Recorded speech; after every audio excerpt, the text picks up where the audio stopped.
and good day all, this is the Healing29 back again for another DC comic review, and in this DC comic review I'll be covering Action Comics 1044 by Philip Kennedy Johnson and of course by Mariko Tamaki's Batman Detective Comics. So the first one I'll be covering will be the Action Comics, to which I won't be covering the backstory, and the same goes with the Detective Comics. So, first things first, it's time to jump in relation to the covers.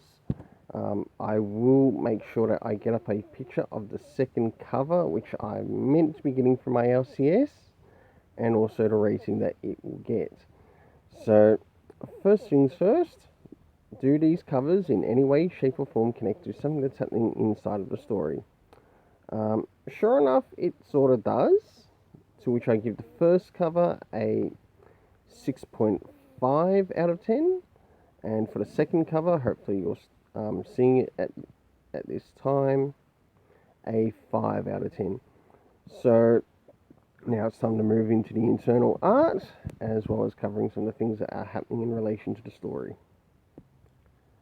As we jump towards the beginning of the story and the art, we get to see something that actually relates back to the time of Justice League No Justice, even though it wouldn't have hurt to include like the comic reference itself, but this is fine for the story, and this is something that connects to what we see at the beginning of the story. I'll now move towards the middle as these people sort of like are connected to what's happening in the story. As we move forward, we have the character of Mongol making his appearance along with one of his lackeys.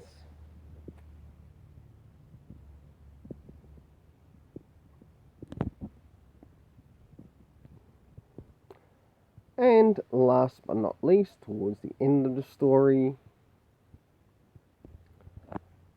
so for the internal art, I gave it a 7 out of 10. Now it's time to move in relation to the story and what makes up its rating.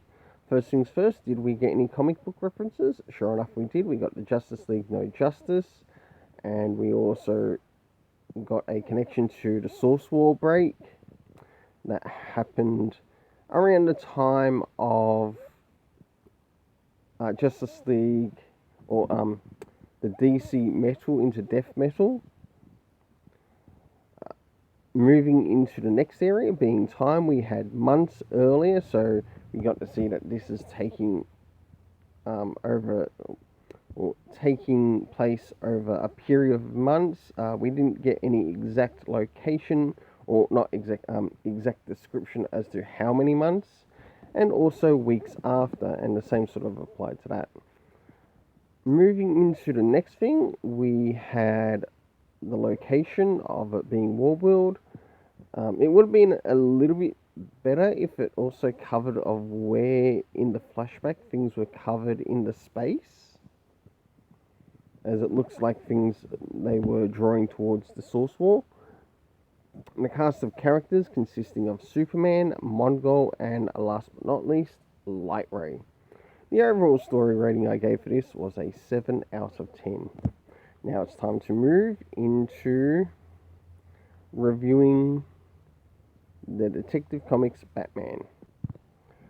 So now it's time to jump into the Detective Comics Batman run of 1061, and first things first, does this cover in any way, shape or form connect to something that's connected in relation to the story? Sure enough it does, to which we again have the encounter of both Batman and also Talia once again, to which I give it a 7 out of 10. I'll now cover some of the art around the beginning, middle and of course the end, as well as in connection to the story. Jumping into the beginning of the story, we have Talia also meeting up with the Riddler, to which she is also doing some work for the DEO. And we have Batman also looking into some scenes. And moving into last but not least, basically the after effects in relation to the Arkham Tower.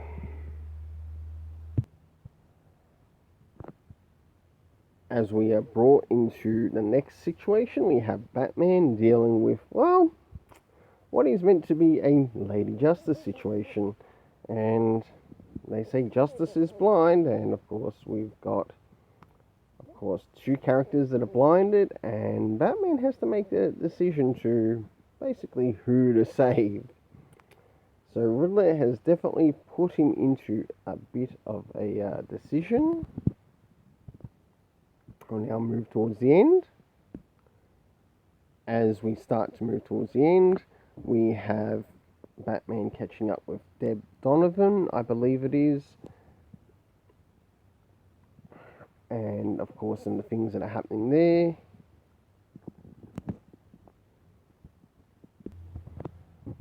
So for the internal art, I gave it a 7 out of 10. Now it's time to move in relation to the story, to which we start off with first things first. Did we get any comic book references?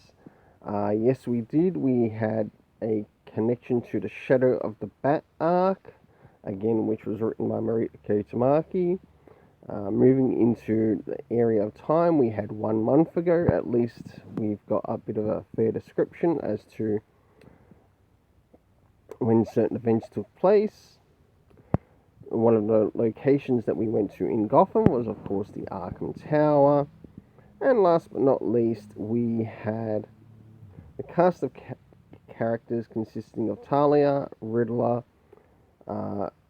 Chase Meridian, and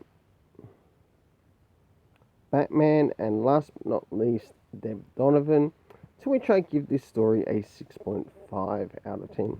Well, until then, let's keep it colourful and have yourself an awesome day.